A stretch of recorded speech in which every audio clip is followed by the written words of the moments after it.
business has been changing so much over the last few years, and just about every company is really focusing on a number of technology initiatives these days. Whether it was like, moving their business applications to cloud, or whether it's digitalization projects to give them a different degree of customer intimacy or relationships with suppliers. So we see a lot of these new initiatives that companies are working on. And this was all pre-COVID. So now you add on top of that, all of a sudden you've got to figure out how you deal with a completely 100% remote workforce. And you look at these initiatives and realize that COVID has caused so many companies to accelerate these initiatives.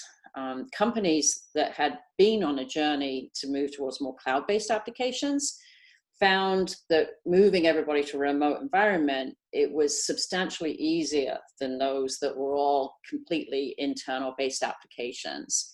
And certainly the digitalization initiatives, everybody today wants, touchless contact, between their customers and their suppliers, everything everybody wants to do online without, specific contact.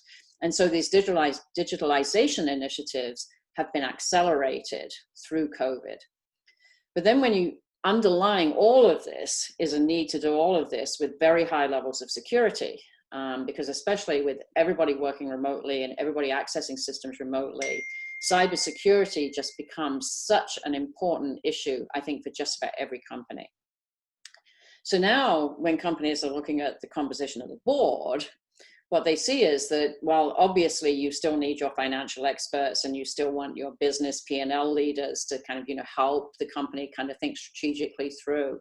They're seeing a need to add people who understand technology, or even like chief marketing officers to the mix, so that they can bring this new expertise into the boardroom and make sure that they're having these very robust kinds of discussions about these technology-enabled initiatives. The other thing that COVID has really brought to the fore is the need for companies to think about risk management and crisis management. It's all of a sudden just hit everybody, and you need to think in different ways about what your risks are. And I think certainly on the boards that I sit on, where we do have good discussions about, risks and geopolitical risks and all of these things, I don't think any of us had a global pandemic, being up there on the likelihood of risks. And so, companies are having to sort of figure out how do they adjust to all of that.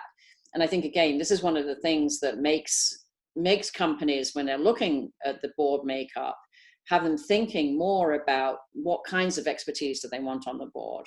And they want more diversity of background and more diversity of thought, so that the discussions in the boardroom can be much more robust and bring these issues to the foreground.